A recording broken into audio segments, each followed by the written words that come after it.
Welcome back to Haunted and Historic Australia for another episode of Criminals, Cutthroats and Convicts. In this episode, the long-awaited episode, we have a look at Sydney's most notorious gangster, Chow Hayes.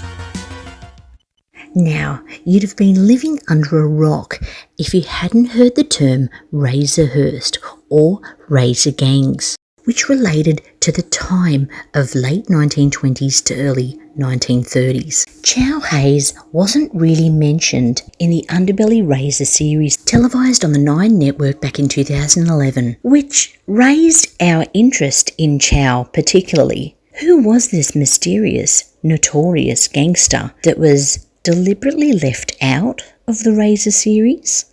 Well, we had to know why. And this is why we've started with Chow for our Razor series. This is the story of arguably the first real independent gunman, standover man and debt collector who feared nothing and nobody and had the balls to take out an opponent, regardless of who they were. This is the story of John Frederick Chow Hayes. Now, Chow lived to the ripe old age of 83, which was and is an extreme rarity for those who wish to lead a life of crime at the level that he did.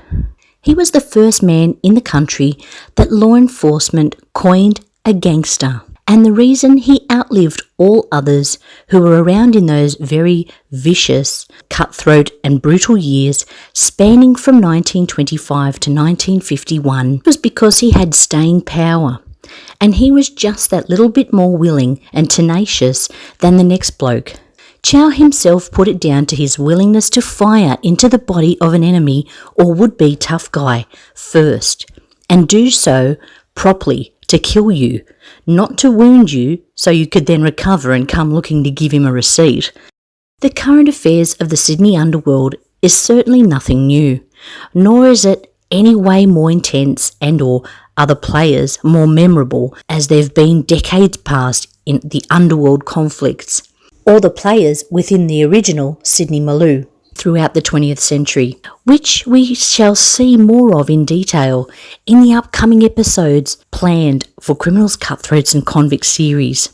So when you're hitting that thumbs up, don't forget to subscribe to our channel and ensure too that the notification bell is set to all so you won't miss any episodes. You won't regret it.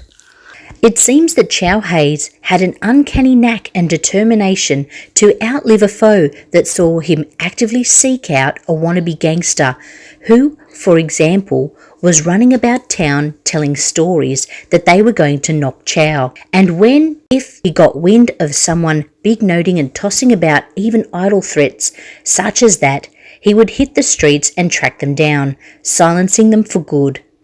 Which for one who lived that life like he did, a couple of positive outcomes in his favour, meaning that any mates of the now deceased Big Mouth would think twice about backing up on their now dead associate, for fear that if they botched killing Chow, once he found out who it was and recovered, he would be out on the hunt for them that very day he was on his feet again, seeking them all out to ensure they were off the streets for good too, just like their silly mate. The other positive outcome for Chow was that as a cold killer and gunman, the gang leaders of the early days, the most organised and feared, being those of the Kate Lee and Tilly Devine criminal organisations, would seek out a willing gunman, such as Chow was, with a proven reputation that spoke for itself, which appealed to these crooks who had a monopoly on pretty much every illegal racket of the day, from sly grog to vice and cocaine supply,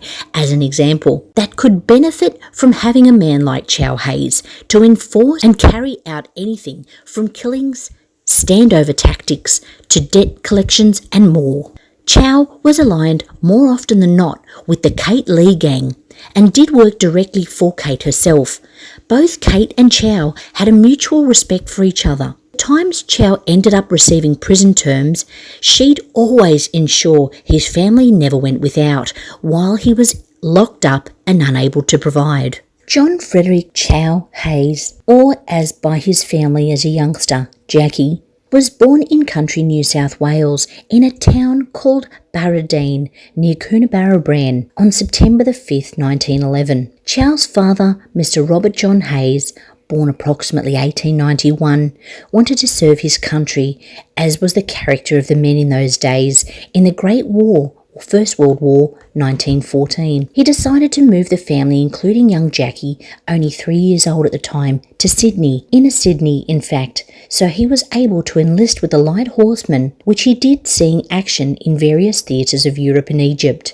The young Chow, still known as Jackie, was with a house filled with women, other than his grandfather Patrick, who soon after arriving with the family took a job with the Sydney City Council. These women in the young Chow's life were strong women with good Catholic values. The strongest, it seemed, was his grandmother Rose, but also included Mother Elizabeth and Aunt Ninny. 6.5 months after Dad Robert left for the war, Chow's younger sister was born, who was being carried by her mother when Father Robert had left to fight. In brief, these next few years were a lot of the time frugal ones in terms of what resources the family had to survive, but they made do, as did the vast majority of other families did right across the country.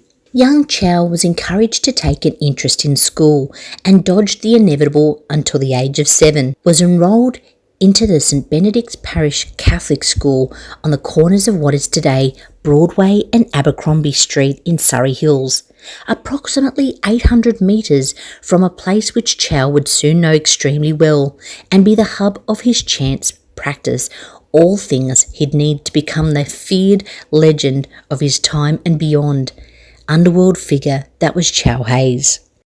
Chow didn't much care for a formal education, not when he had a taste of what it was like to get around up the road at Sydney Central Station Railway Square. This was the place he wanted to be, and pretty well straight away, as he was able to, took a job as a paperboy at the station for the local newsagent. The profits made weren't a lot to begin with, but as he got used to it, and I guess able to figure out the best way a likely lad could sell the most papers, young Chow was there, and as time went on, he used to do okay out of the paperboy job. As a consequence of all his time being spent in and around the railway square, he was able to become mates with a lot of young blokes not unlike himself, and made bonds at that time with youngsters his age that would last for years to come. At the time, Railway Square was a bustling area next to Central Station, and the teenagers formed the railway mob. It is here that Chow gains his nickname. A heated argument once broke out between him and one of the other members of the railway mob, named the Fly, or Albert Meggs. During this fight, Chow knocks him down, and when the Fly gets up, he yells at Chow, "You Chow bastard," and this was because they'd giggled and said that Chow Hayes' eyes had a little bit of a slant to them, Chow being a not very nice name used to describe people of Asian descent. So not only were they being racist to Asian people, they were also branding Chow as one of them. I'm sure Chow didn't really like the name, but it stuck, and he would be known as that for his entire life. If that was a positive outcome for him of those early years spent at Railway Square, there was an equal downside to it as well. That being that as a consequence of Chow's interest in running his own race, due for the most part because these impressionable years his father wasn't living at home with him and able to set an example or enforce the discipline that young boys need, he came under the radar that ever-present and quite formidable powers that were the Department of Education truant officers, because Chow was basically not attending school at all. In a show of his abilities to get around the rules, or at least have a go at it anyway, he'd even had a mate of his forge a letter to the school principal saying that he was no longer attending the St Benedict's primary school and would now be attending a different school altogether. And as a sign of the times,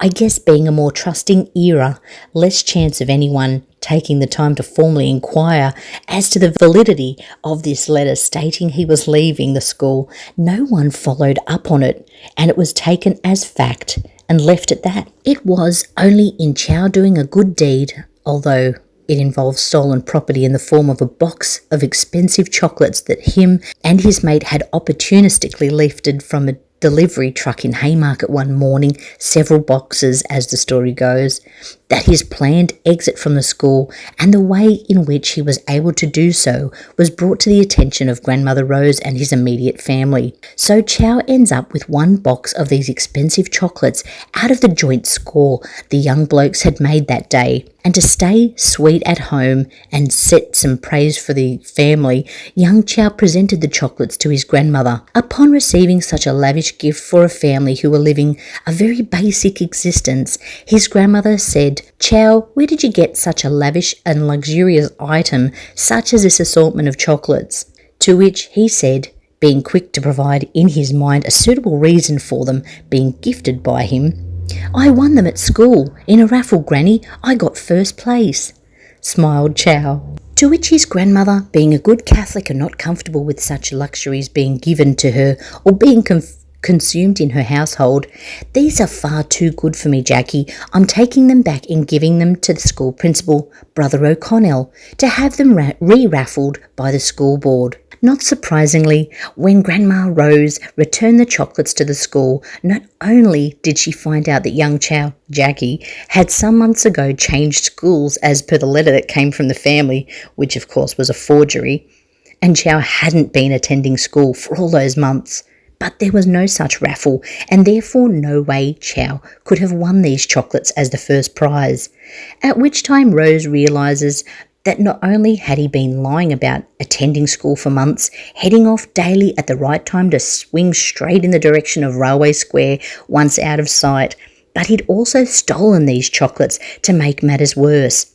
It isn't clear how Grandma Rose was able to comfortably end the conversation with Brother O'Connell that day, or whatever happened to the now ill-gotten chocolates in question, but all hell broke loose, and Chow ended up getting a stern lecture from his grandmother, and rightly so.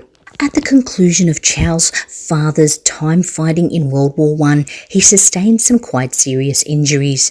So serious, in fact, that he had to spend almost 2 years between 1918 and 1920 in an army hospital in Europe before doctors were able to give him the clear to come home to Australia. Robert Hayes was not only physically injured during the war, but he was also mentally injured from being shell-shocked, which in itself was a very serious, often life-threatening injury. Chow's father, Robert, was finally reunited with the family in 1920. Unfortunately, he was not the same bloke he'd been when he left in 1914, which meant although he was able to get a job working for Sydney City Council, he was not able to do so on a regular basis. And as a result of the physical injuries, coupled with the shell shock, poor Robert Hayes was in and out of hospital for the remainder of his life, and succumbed to it all in 1924, where he died. This pretty much meant that in Chow's case, he would never see the discipline or guidance by his father that would have changed the course of his life, and meant that he did not spend long stints in and out of institutions, from boys' homes to jails. Chow's first taste of an institutionalisation came in the form of a truancy school. They had been onto him for some time now as a recidivist truant, and he'd faced a magistrate on the occasions he'd been collared whilst wagging. But as it is the case after a certain amount of times fronting court for doing the same thing wrong, you can be sure that a sentence is what will be the result eventually. And so for young Chow, that he began his first of 3 stints in the truancy home for boys at the time in New South Wales, a place known as Linwood House in the Western Sydney suburb of Guildford. This home for truants was run not unlike a place where army cadets would learn how to become soldiers. That is the discipline that was instilled, the very regimented rules that were set out and needed to be followed no matter what. Up until Chow's last stint out in the Guildford truant's home, which ended up being his release day for the last time on his 14th birthday, because they could only keep youngsters up until 14, as was the official age by law in New South Wales that one could leave school if they wanted to. Chow's time there were neither good or bad, and he actually went well living under the rules and regulations the place afforded him while serving his time. And as Chow progressed into the crook that he destined to become, even in his preteen years, by his own admission, he spent way too much time as a guest of state of New South Wales and its brutal prison system, of which will be revealed as his story unfolds. Chow was back with his family again, but things were now changed. While he was in the truant home, his mother had met another man. His father had died 18 months before, and now his mother had remarried and was living in Waverley. It is understood that his younger sister was living with the mother and the new husband. But Chow was used to this area. He liked the railway mob and stays with his grandma Rose and Aunt Ninny. However, he rarely sees his mother again, and as a result of staying with his grandma, finds himself getting into trouble. He meets up with his cousin Thomas Esmond Ezzy Bollard, who's about 4 years older than him, and hangs around with the Redfern mob. Now, Ezzy Bollard, his cousin, and Stan Vincent, a friend of his, go to jail for 2 years after beating in the skull of a man who was in a rival gang. At the time they receive this 2 years, the man is in a coma, and lucky for them, they go to jail before the man dies, and they're not able to be charged for murder. Ezzy Bollard tells young Chow, "Don't end up in jail, it's an awful place." However, Ezzy ends up back there quite soon afterwards. And although Chow vowed not to join him, unfortunately for Chow, his life too would go in the direction of jail. Now a strange thing happens. An aunt of Chow's comes to stay with them.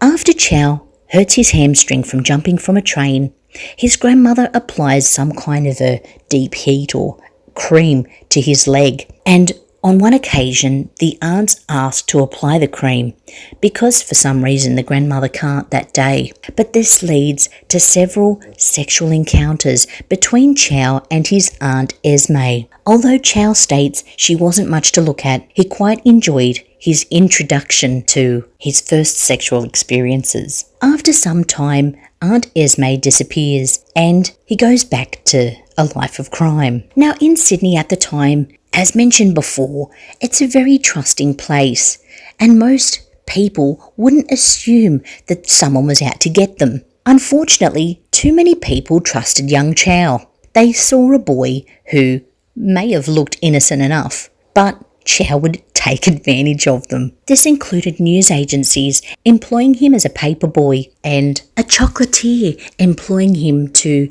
sell chocolates down at the Domain, and Chow making off with the fortune, selling some and keeping some. As bad as that was, it was also worse that he then told all his friends about these things and they went and tried it out for themselves. Another cheeky thing that they used to do was to go into various shops and thieve from them, selling anything that they could steal, as well as and various food outlets in Sydney issuing you with a ticket. Once you accumulated an amount of food, you would be given a ticket and then had to pay once you finished your meal. Well, they caught on quickly that if they purchased a drink separately, that at the end of eating their meal, they went to the other end for payment and would just give them the ticket for the drink that they purchased. So they essentially ate a whole meal but only paid for a drink price. They did this at various outlets, as well as Grace Brothers. He also told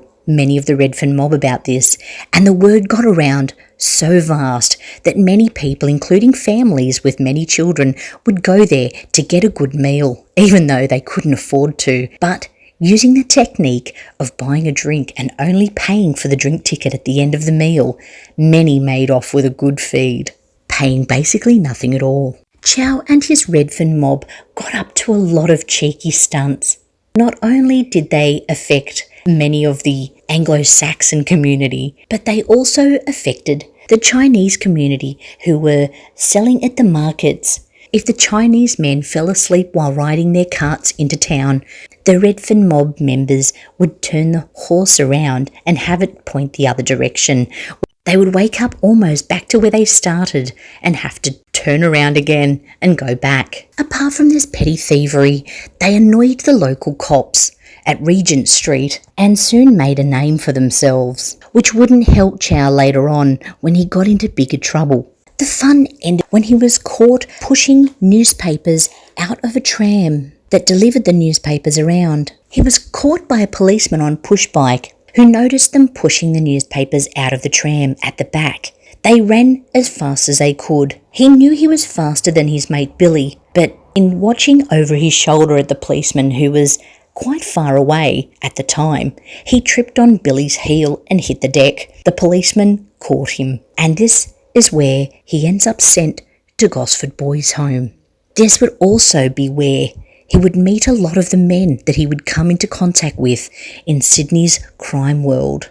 At this time, Chow was 16 and a half, and this is a place that you were sent to up to the age of 18. It was like a juvenile detention home, really, as many of the boys that were sent there became hardened criminals later on. It wasn't somewhere that you were really reformed. They did nothing to reform the behaviour, but treated the boys disgustingly. In his own words, Chow stated that of the boys at Gosford, he finished up seeing 99% of them at Long Bay Jail later on. Although Chow's stay at the Gosford Boys' Home was only a 6-month stint till he turned 17, he wouldn't forget what he learned there. As he stated, it was like an apprenticeship for crime. The daily routine at Gosford involved physical work, chopping down trees and clearing paths for roads. They were long days and didn't give much of time for recreation. However, he was still able to make connections and learned so much about crime life. He came out different, and this stint would lead him further down the wrong path. You could say it hardened a young boy into the criminal that he became. Back in Sydney again, and Chow, 17, was now a senior of the railway mob. There were two factions to this mob, also referred to in those days as a push. The one Chow was in up until now was known as the Little Mob, which equalled about 18 tough young kids from that area. The Little Mob's ages were around 11 to 15 years old. Then there were approximately a dozen or so toughs aged 18 to 20 who were known as the Big Mob, and that was how they were known throughout the city. Although the police of the area stated at the time that the Little Mob were more ballsy, so to speak, as they were only juveniles and the Big Mob had more to lose, they could do hard time. It was almost time for Chow to transition into the Big Mob. It was now the late 1920s. Sydney is rocked by an evil emerging, the Razor Gang era. Underworld killings spanning the late 1920s and into the 1930s, centred around Darlinghurst, which newspapers of the day referred to as Razorhurst, due of course to the vast amount of face slashing by hoods of the day across the face of anyone silly enough or unfortunate enough to find themselves the target of one of these dangerous cutthroat razor-wielding hoodlums. A razor. Well, they were easy to conceal, and you could not be fined for carrying one. A man's got to shave. In this new era, Chow is well featured and most feared. This era is also centred for the most part around two women who were rivals and both the heads of leading criminal organisations. Kate Lee and Tilly Devine, who will be absolutely featured as part of the Criminals and Cutthroat series, but mentioned briefly here as Chow was also involved with, at certain times, both of these rival gangs. Not as a member of either gang, Chow was his own boss, but his services were hired to do certain work for them, and always with brutal efficiency. Chow remembered a time when both women were merely prostitutes. He witnessed them build their empires, just as he too were becoming the notorious gangster that Sydney never saw coming. Both women were older than he was. From the time he left Gosford hardened, he began his ascension into full-time criminal life. He started shoplifting daily with the railway mob. He was good at it, stealing from the upmarket shops of Sydney, Gowings, Anthony Horden and Son, Mark Foy's and more, selling his spoils to Kate or Tilly, whoever paid more. As he got older, he moved into more lucrative ways to earn a quid.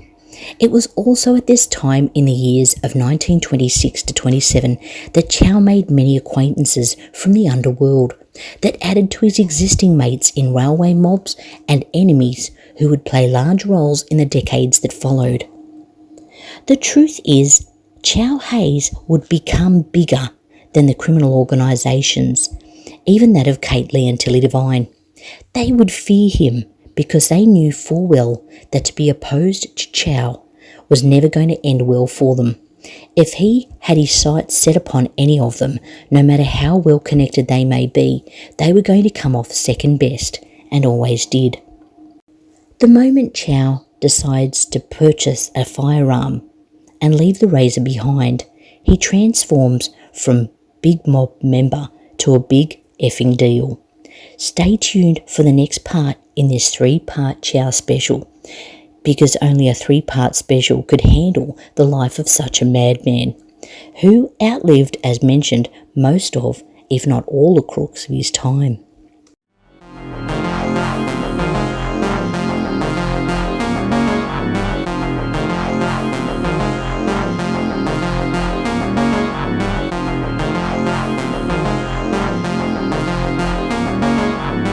Granny, I'll buy you another box of chocolates with my own money, please, please, please. It won't happen again. It won't happen again, please. Come on, Granny, it doesn't have to end this way. I'm sorry, you want one more treats?